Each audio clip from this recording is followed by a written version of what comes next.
राधे राधे गुरुजी। जी। मैं फिरोजाबाद से आई हूँ और मैं बहुत दुखी हूँ क्योंकि मेरी लव मैरिज है और ना ही मेरे घर वाले साथ हैं और ना ही जो मेरे हस्बैंड के घर वाले हैं ना ही वो साथ हैं। तो लव मैरिज में थोड़ी कोई साथ देता है।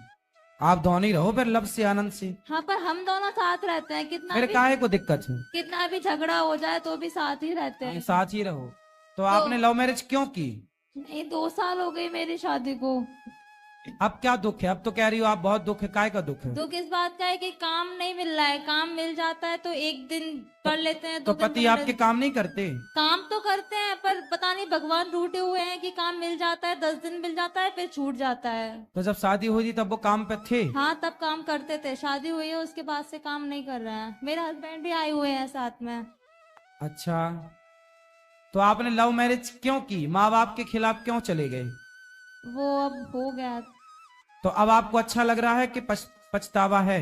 नहीं, अब हस्बैंड का तो पूरा साथ मिल रहा है नहीं, पर। पति का तो साथ है और मिलना भी चाहिए। आप दोनों तो एक दूसरे से प्रेम से रहो। हाँ, हम तो एक ये आपका भाव जानना चाह रहे हैं कि आपके मन में बाद में कैसा फील होता है बाद में, क्योंकि आपने किया है ना। हम लोगों ने किया नहीं है तो हम लोगों को पता नहीं है। हाँ, आप लोगों ने किया है तो थोड़ा अपना एक्सपीरियंस शेयर करो हम लोगों से कि हाँ, कैसा फील हो रहा है। माँ अच्छा बाप। लगता है बाद में कि बुरा लगता है। वीडियो में बने रहें दोस्तों। दरअसल इस लड़की का कहना है, मैंने तो लव मैरिज की है, लेकिन मैंने जब से शादी की है तब से मेरे पति को कोई काम ही नहीं मिल रहा। जो भी काम मिलता है वो 10 दिन में ही छूट जाता है। आखिर ऐसा क्यों। दोस्तों, इस लड़की की बातों पर गुरुजी क्या कुछ कहते हैं, आइए वीडियो में आगे देखते हैं। आप माँ बाप की याद तो आती है पर हस्बैंड का भी साथ मिलता है पर। एक पति का तो मिलना ही चाहिए। पर माँ बाप की याद तो सबको आती है। आती है। नहीं, आती बाद है। में आपको क्या लगता है। अच्छा किया भाई, ये शादी आप सबकी राजी मर्जी से भी तो कर सकते थे। हाँ, अगर भागने की क्या जरूरत थी। पति अच्छा कर रहा है तो अच्छा है, पर पति बुरा करता है तो पछताते ना। हनी हमने ये थोड़ी कहा कि आप पश्चाताप, मतलब ये कि हमने माँ बाप के अगेंस्ट चले गए ना। हाँ, वो तो पछतावा होना। हाँ, वो तो पछताना होता है। बाकी सब ठीक है। हाँ, बाकी सब तो ठीक है पर काम फाम नहीं मिलता है। तो आप सबको ये मत बताया करो कि लव मैरिज है। ठीक है। अपना केवल काम करो मन लगा के। काम मिलता ही नहीं है। लग जाता है फिर छूट जाता कोई है। बात नहीं। कहाँ पति। पति आए हैं साथ में। पति से बोलना काम ढूंढने की जरूरत नहीं है, खुद का बिजनेस स्टार्ट कर लो, कुछ काम स्टार्ट करो। तो अब आप ही बता दीजिए ना कि हम कौन सा बिजनेस स्टार्ट कर रहे कोई हैं। भी काम कर लो, हेलीकॉप्टर बेचने से लेके सब्जी का ठेला लगाने तक जो कर सको। नहीं, काम तो कोई भी कर लेंगे। काम कोई छोटा बड़ा नहीं होता है। वही तो हम बोल रहे हैं कि सब्जी का ठेला से लेके हेलीकॉप्टर बेचने तक का काम कोई भी काम कर सकते हैं आप लोग, जो आप कर सको। ठीक है, ठीक है। हम्म। राधे राधे गुरुजी। आप अपना आशीर्वाद मेरे और पति पर मुझ पर बनाए रखो। खुश रहिए, खुश रहिए, खुश रहिए। काम करो, बस बिजनेस करो। राधे राधे गुरुजी। जी। गुरुजी, मैं बहुत गंदा आदमी हो गया था पहले। हाँ। मैं दिल्ली में रहता था। मैं जौनपुर का रहने वाला हूँ, यूपी से हूँ। अभी फिलहाल आपका दर्शन करने आया हुआ था। मैं दारू शराब पीता था, मेरी शादी नहीं हो रही थी, शादी करने की इच्छा नहीं थी। मैं जब से मैंने आपकी भागवत सुना तो मैं सही मार्ग पे आ गया और आपसे मिलने का बहुत मन कर रहा था। गुरुजी, मैं आपका भागवत सुनता हूँ तो मुझे रोना आता है। और गुरुजी, आपकी कृपा से मेरी शादी हो गई है। मेरे ससुराल वहाँ के मेरी बीवी के घर वाले सब लोग मुझे स्वामी जी करके बुलाते हैं, बड़ी इज्जत देते हैं मुझे। अच्छा। मेरी बीवी मेरे से अभी बहुत प्यार शादी के करती है। कितने साल हुए हैं। अभी गुरुजी 1 साल नहीं हुआ है, मई में हुई थी, हाँ, 30 तो अभी मई तो को। खूब इज्जत मिलेगी। गुरुजी, मैं आप थोड़ा रुक जाओ। आपकी कृपा से गुरुजी, बस आपको यहाँ के लिए कुछ कर नहीं सकता। अभी मेरा एक छोटा सा काम मेरे दोस्त का शुरू हुआ है। मैं सिंपल लेके आपको देने आया हूँ और सिंपल है कुछ ऑर्डर के लिए। मैं चाहता हूँ कि आपकी कृपा से ये ऑर्डर मेरा आगे भी बढ़े, तो मैं कुछ बिल्कुल, दान भगवान करने के लिए बिजनेस मैं खूब सोच रहा काम हूँ। करो, काम तो बढ़ेगा ही आगे। ये गुरुजी मैं आपके लिए लाया हूँ, इसके आप स्वीकार कीजिए गुरुजी। जरूर जरूर। और क्या मेरे लाए घर हो। वाले शौक से गुरुजी मैं अच्छा। आपके लिए लाया हूँ ये। जरूर जरूर। और मेरे कुछ ऑर्डर से आए हैं गुरुजी। मैं अपने दोस्त को आपके सही मार्ग पे लाया हूँ, उसको भी यहाँ लेके आया। मैं जब आता था गुरुजी आपसे बात करने के लिए सोचता था गुरुजी, मेरे पे हिम्मत नहीं होती थी। पता नहीं प्रभु की कृपा कैसी हुई कि मैं आज चलो, आपके आप सामने सही हूँ। रास्ते पर आ गए, सही राह पर चल रहे हो, ये बहुत अच्छी बात है। गुरुजी, मैं ईमानदारी से काम करता हूँ, मैं किसी की संग गलत नहीं करता हूँ। मैं अपना जो भी करता हूँ छोड़ भी देता हूँ, लेकिन किसी का नाजायज पैसा नहीं खाता। बिल्कुल मैं ऐसे बस ईमानदारी से चलना हर किसी चाहिए। को एक जैसा देखता हूँ गुरुजी। बस ये है गुरुजी, मेरे समझ में नहीं आता, जिसे शादी हो जाती है तो माँ बाप भाई बहन भाभी वो भी सब लोग अगर हम ससुराल में ज्यादा बात करते हैं तो उनको लगता है कि सारा कमा के पैसे वहीं देता है। ऐसा क्यों गुरुजी होता है? तो आप ससुराल में ज्यादा किससे बात करते हम हो? किसी से बात नहीं करते हैं गुरुजी। तो फिर घर वालों को ऐसा क्यों लगता है? हम घर पे बहुत कम बात करते हैं गुरुजी। तो ज्यादा बात कहाँ करते हो? हम कहीं नहीं करते हैं, हम काम पे ध्यान रखते हैं। हाँ, हमें तो ठीक समय है। नहीं मिलता गुरुजी, तो हमारे सुनो, घर वालों को ऐसा सोचने दो। ऐसा शादी के बाद शुरू शुरू में ऐसा सा होता है। होता है गुरुजी, लेकिन मुझे समझ में नहीं आता, फिर मैं क्या करूं? मेरी आप बीवी अपना बात काम करती करो। है तो कहती है आप मम्मी, अपनी पापा पत्नी के साथ अच्छे से रहो और अपने माँ बाप की जो सेवा जिम्मेदारी पूरी करो और अपना काम पे पूरा ध्यान दो। गुरुजी आपकी कृपा से जब से मैंने आपकी भागवत सुनी तो मैं अपने मम्मी पापा का चरण धो के पीता था। घर पे रहता था, गांव वाले मुझे बोलते थे अरे आप तो ये पंडित बन गया, ऐसा है वैसा है, सब लोग मेरा मजाक उड़ाए। मैं सब कुछ छोड़ दिया गुरुजी। अच्छा। मैं न मांस खाता न प्याज लहसुन खाता, बस भगवान की भक्ति करता हूँ बस। अच्छा है, भगवान आपको सदा सुखी रखें। भगवान से यही प्रार्थना है आपके लिए। खुश रहिए। धन्यवाद गुरुजी। राधे राधे गुरु, जय श्रीमन नारायण। जय श्रीमन नारायण। गुरु जी के चरणों में आ जाओ। दंडवत कोटि कोटि प्रणाम। खुश रहिए भैया जी, बताइए। गुरु जी जब अपन मंदिर जाते हैं तो जैसे मेरे गुरु जी का आधार कार्ड और मेरा आधार कार्ड एक जैसा रहता है। तो यही पहले से जी। पहले अपना आधार कार्ड सबमिट करना चाहिए या फिर पहले धन्यवाद देना चाहिए भगवान को? वो किस चीज के लिए आधार कार्ड? मतलब जैसे कि अपन बोलते हैं कि मैं अपराधी हूँ, खलकामी हूँ, साधनहीन हूँ, कपटी हूँ, दुष्ट हूँ, पापी हूँ, तो पहले अपना आधार कार्ड भगवान को नहीं, आधार कार्ड को भगवान को आधार कार्ड से क्या मतलब है? नहीं, जैसे अपन भगवान को पहले मतलब आप कहते हो ना कि मंदिर में जाते हो तो भगवान को मतलब कि मैं कपटी हूँ, अपराधी हूँ। भगवान से ये कहो कि नाथ मैं ऐसा हूँ पर मैं आपका हूँ। आधार कार्ड की जरूरत हमें आपको नहीं, है? मेरा मतलब यही मानते हैं, यही मानता हूँ मैं अपना। हाँ, हम अपने आप का ये परिचय दे रहे हैं कि Yes, प्रभु yes, बस। हाँ, बिल्कुल। ठीक है, हाँ, ठीक तो है। अच्छा, मेरा कंसर्न ये है कि पहले धन्यवाद देना चाहिए या पहले ये बोलना चाहिए? पहले भगवान से कहो प्रभु मैं ऐसा हूँ, फिर कहो कि नाथ आपकी कृपा से ये मनुष्य का शरीर मिला है और आपकी कृपा से ही मेरी प्रत्येक श्वास है, फिर धन्यवाद दो जिस प्रकार से आप देना है। ठीक है जी। खुश रहिए। अच्छा, पीछे भैया और भी सवाल है गुरु जी। बोलिए। गुरु जी हमारे क्या है कि हम 18 मार्च के लगभग हमने गुरु मंत्र भी लिया था और यहाँ से हम लड्डू गोपाल जी भगवान लेके गए थे। ठीक है। तो अभी 15 फेब को क्या हुआ, मॉर्निंग में मैं सेवा कर रहा था तो अचानक ही मतलब लड्डू गोपाल जी भगवान का हाथ मेरे से टूट गया। तो इसको क्या समझे? मतलब कोई बात नहीं, यहाँ पर कोई संकट आने वाला था तो भगवान ने अपने ऊपर लेके और वो अब और सब भी ठीक है, है? विसर्जन करके दूसरे ले लीजिएगा। अच्छा, और भी सवाल है गुरु बोलिए।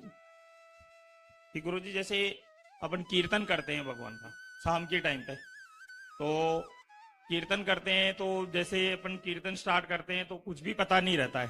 कीर्तन करने के बाद में जैसे घंटा मतलब 1 घंटे के लगभग हो जाता है, तो उसके अंदर मतलब जैसे एक भाव होता है कि मैं जैसे वहां से घर से कीर्तन करते हुए ट्रेन में आ रहा हूँ वृंदावन, और उसके बाद में मैं भाव से ही बिहारी जी के मंदिर में जाकर के सेम वैसे ही सारा जो अभी मैंने बताया था वो आपको आधार कार्ड के हिसाब से वैसे ही मैं भगवान को माला पहना रहा हूँ, वैसे ही मैं भगवान को भोग लगा रहा हूँ।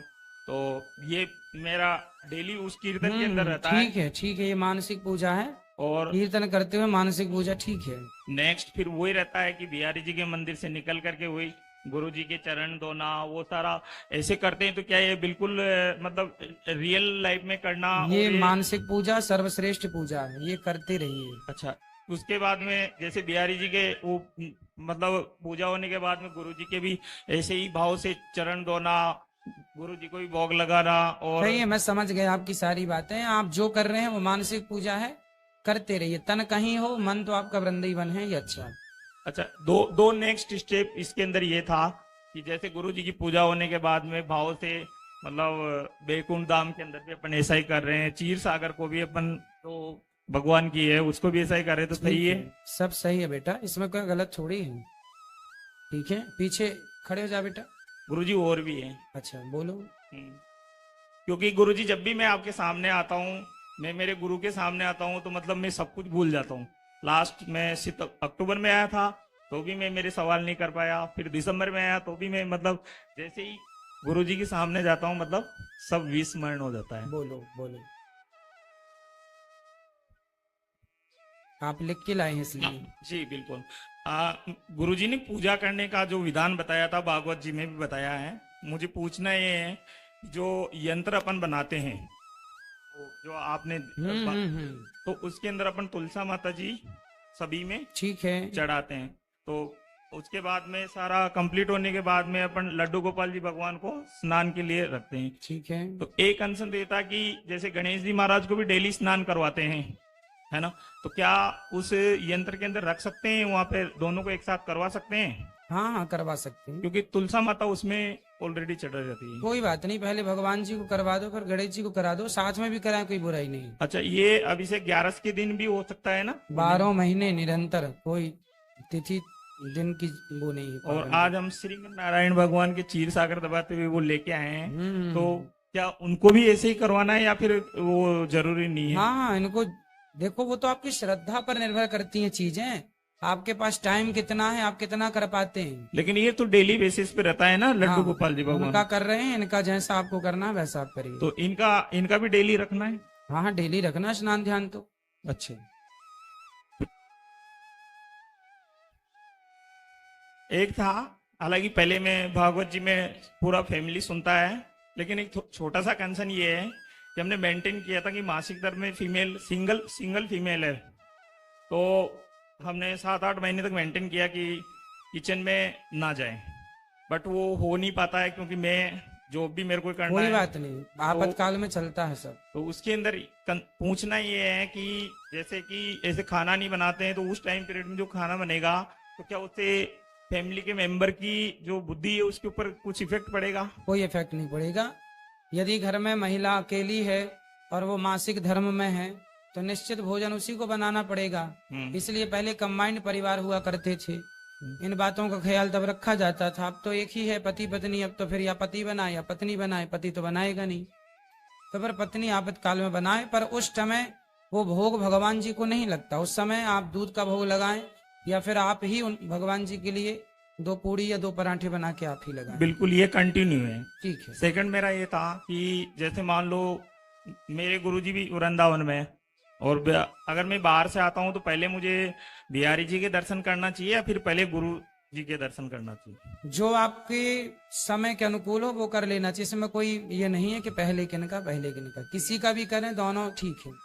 अच्छा, गुरु जी कीर्तन को ज्यादा टाइम देना चाहिए, गुरु मंत्र को ज्यादा टाइम देना चाहिए? गुरु मंत्र का जाप करके फिर कीर्तन, जैसे भोजन कर लेते हैं फिर हम लोग चूर्ण खाते हैं ताकि भोजन सेट हो जाए, तो जो हम गुरु मंत्र जपते हैं वो सेट करने के लिए कीर्तन करना जरूरी होता है। तो पहले गुरु मंत्र करना चाहिए? हाँ, पहले गुरु मंत्र करना चाहिए फिर कीर्तन करना चाहिए। तो ज्यादा टाइम किसको देना चाहिए? जो आपके पास, ये आपकी अपनी समय पर निश्चित, आप कितनी टाइम कीर्तन, आप 2 घंटा करें, 4 जैसे घंटा माना करें कि हम या 10 मिनट करें, हम 45 से 1 घंटे के लगभग पूरा फैमिली करता है। जितना कर रहे हैं आप अच्छा उतना ठीक है। तो दोनों को सेम बराबर? हाँ,